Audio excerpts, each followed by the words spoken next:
logo na primeira noite que levei o presente para casa. Antes de dormir, abri a janela do meu quarto para fumar um cigarro e tive a nítida impressão de estar sendo observado.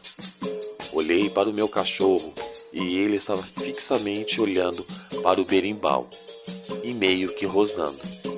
Mas como ele cisma com tudo, eu não liguei e continuei ali fumando e olhando os outros cães do quintal, que pareciam estar um pouco mais agitados do que o normal.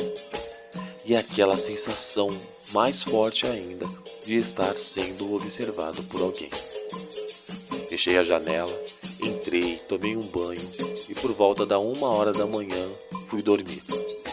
Ouvi de longe um som que não identifiquei logo de início. Isso já era por volta das 4h da manhã. Achei estranho o centro de Umbanda próximo de casa estar fazendo alguma sessão em plena madrugada de uma terça-feira. Mas ok. Amanheci naquele dia com febre, porém fui trabalhar. E ao retornar, a minha mãe também estava bem ruim, com falta de ar e febre. Então decidimos ir juntos ao pronto-socorro.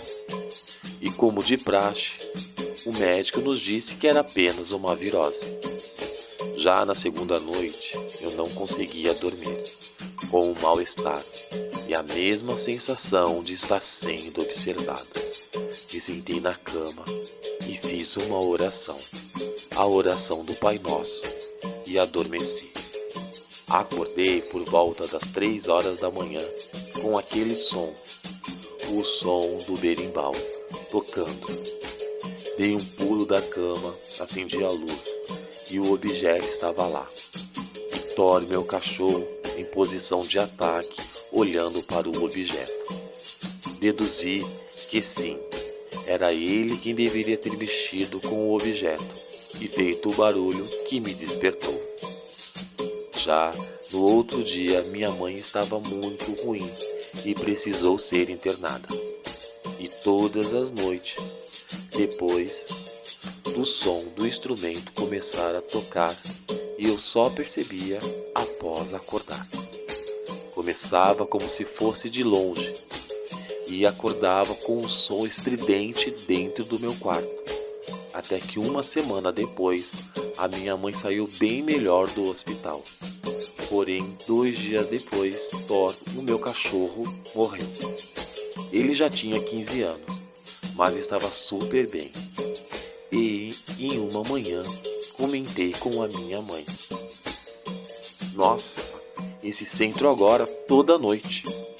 E minha mãe respondeu: "Exatamente, vou falar com eles. De fim de semana ainda vai, mas agora toda noite." Em momento algum eu imaginei que o som realmente pudesse ser do objeto. Era um cara cético, até que, mais de um mês depois, eu estava na sala e vi um vulto passando. Passava da meia-noite e eu estava assistindo um filme, e é claro, de terror, e levei um baita susto, e olhei pela fresta da cortina. Era um rapaz negro, sem camisa. Não conseguia olhar o seu rosto, e no exato momento que fui abrir a porta, um susto maior ainda. O berimbau dentro do quarto começou a tocar. Na hora, meu coração apertou e pensei comigo: o cara entrou no quarto. Eu sempre deixo a janela do meu quarto aberta, devido ao vício do cigarro. Olhei para o telefone e fui devagar e chamei a polícia. Vieram e foi aquele fuzuê na porta da minha casa, e nada. Pedi desculpas aos policiais, agradecendo, mas antes de entrar, reparei que o pai de santo, responsável pelo centro, me encarou. Em anos que vivíamos na mesma rua, nem bom dia e nem boa tarde trocávamos, mas naquela madrugada ele me deu uma encarada que eu fiquei com medo. Pela manhã, ao sair para trabalhar, uma senhora, minha vizinha, de uma casa germinada, perguntou: Júnior, meu filho, tu está aprendendo algum instrumento? Filho, toca mais cedo, a tia fica sem conseguir dormir. Não, tia Nona. Nós, da rua, chamávamos de tia Nona. E eu respondi: não estou tocando nada. Acho que o som que a senhora está ouvindo é que vem do centro.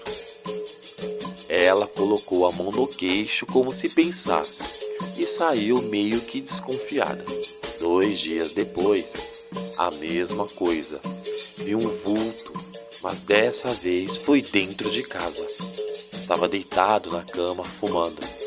Como o quarto estava escuro e a janela aberta, a luz do poste da rua deixava meu quarto bem claro. E vi o vulto saltar e ir até o objeto. Eu dei um grito e simplesmente o vulto sumiu como se fosse uma fumaça. Minha mãe veio, essa vizinha que na época já passava dos 80 anos, veio. Eu me senti mal. Eu vi o homem negro saltando a janela do meu quarto e o cara sumiu. Foi pesadelo, meu filho. Foi sombra da rua. Tu bebeu antes de dormir? Era o que minha mãe e as vizinhas diziam. Fui trabalhar e ao retornar minha mãe havia colocado grades na janela de casa. E ainda parado na calçada, vendo os serralheiros irem embora, o seu Ronaldo, pai de santo do centro, me chamou e perguntou: rapaz, você está com algo que achou pela rua? Sei lá, no mato, em algum lugar, ou te deram alguma coisa? Pelo incrível que pareça, eu, mesmo que cismado de início com o objeto, eu parei de associar os fenômenos que aconteciam em casa nos últimos 3 meses com o instrumento. Meu cachorro de 15 anos morreu. Em seguida, uma cachorra novinha que eu tinha de 1 ano morreu também. Minha mãe, volta e meia, era internada com falta de ar e eu estava bem magro. Quase que todos os dias trocávamos 2 ou 3 lâmpadas queimadas da casa. E eu sempre via vulto. Achei que pudesse estar afastado muito tempo da igreja. E respondi para ele: não, seu Antônio. Que eu me lembre, não. Tudo bem então. Quando puder, vá até o centro tomar um passe. Você está precisando. Respondi educadamente: pode deixar. Mas pensei comigo: Deus me defenda dessa religião. Nem pensar. Naquela noite, tive um pesadelo com escravos sendo açoitados, alguns fugindo de perseguições, e comecei a ter esses sonhos recorrentes. 1 semana depois, vi mais uma vez o rapaz negro e falei para minha mãe. E ela me disse: eu já vi, meu filho, estou numa campanha. O rosto é horrível, cheio de marcas, como se tivesse sido queimado. Eu nunca tinha visto o rosto. Era sempre muito rápido.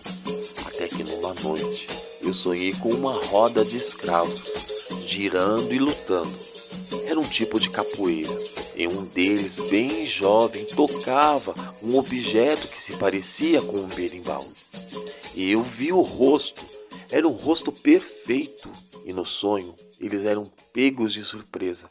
E esse rapaz corre e volta para pegar o seu instrumento que havia caído na hora em que ele tinha corrido. E a cena some.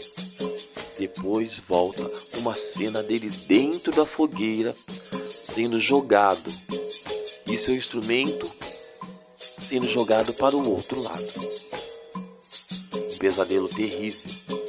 Acordei angustiado, chorando, em um cheiro de queimado, que me levantei e acendi a luz, e fui até o berimbau, e pasmem, tinha um cheiro de queimado.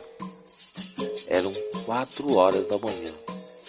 Fui com o objeto até o centro, e toquei a campainha, e expliquei tudo o que estava acontecendo para o pai de santo. Lá, fiquei por 2 horas, tomei alguns passes, desceu algo e incorporou o meu vizinho, que falou para sua filha que eu deveria fazer. Então, esperei uma madrugada da primeira lua cheia, fiz uma oração em voz alta e deixei o objeto em cima da minha cama, com a janela aberta. Ficamos eu e minha mãe sentados na sala, por horas, e exatamente às 3 horas da manhã, um vento percorreu toda a minha casa, fazendo eu e minha mãe apertarmos as nossas mãos. Eu estava todo arrepiado. Em seguida, um cheiro de queimado e o som do berimbau dentro do quarto. Logo depois, um cheiro forte de rosas e um alívio, uma paz dentro de casa. Abri a porta do meu quarto. A cama estava vazia. As grades estavam um pouco retorcidas. Depois desse fato, mudei a minha opinião preconceituosa quanto às religiões espíritas. E a vida, graças a Deus, na minha casa voltou ao normal.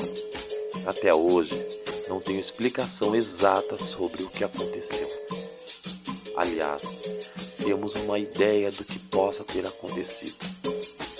Mas foi uma experiência extremamente sobrenatural.